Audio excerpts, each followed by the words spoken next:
سلام. امروز درباره انتخابات پرزیدنتی و یا ریاست جمهوری تاجیکستان صحبت میکنیم و هم درباره آنهایی که میخواهند رهبری آینده کشور شوند. در این میان پیشبری نامزدی عبدالحلیم غفاروف رئیس حزب سوسیالیستی بحث و شبهه زیاده را برانگیخت که آیا او در واقع میخواهد به جای امام علی رحمان رئیس جمهور شود و یا فقط برای دموکراسی نشان دادن انتخابات در این کارزار شرکت میکند. من روی کیسگی میبودم پارلمان میشدم، در پارلمان با این سخنها برابر نمیکردم. من اکنون عبدالحلیمی اون سال 2004 نیستم خوشبختانه.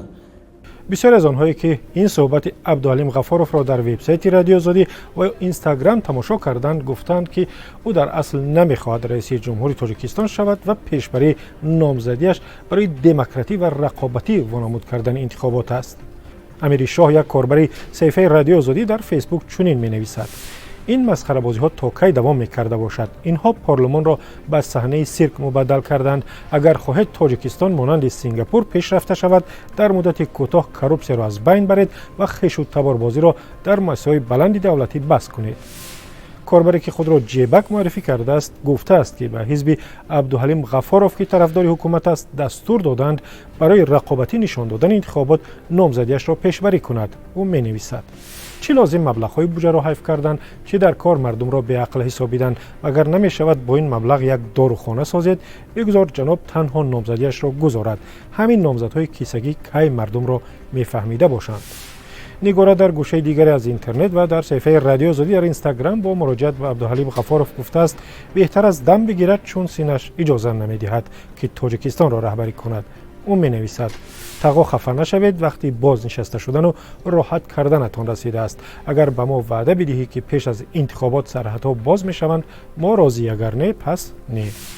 کاربر دیگری پیشنهاد کرده است برای شفاف برگزار کردن انتخابات و معلوم کردن پیروز شکل دیگری رایدهی را براه مانند.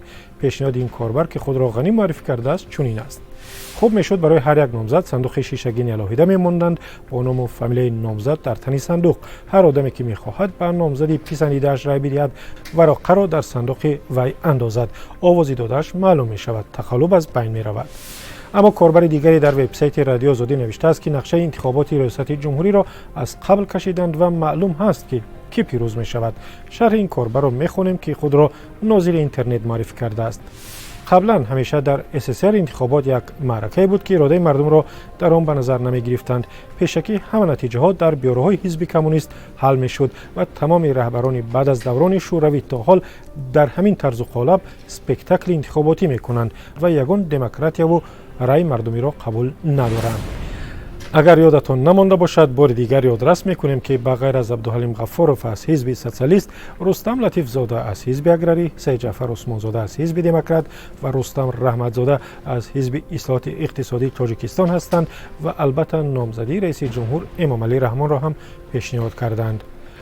آزادی آنلاین اینجا به پایان رسید. نظر و اندیشه و ویدیوهای خود را به همین شماره که میبینید بفرستید. وایبر، واتساپ، تلگرام و ایمو دارد. وبسایت ما هم برای خبر و گزارش‌های تازه است. تا دیدار در برنامه دیگر.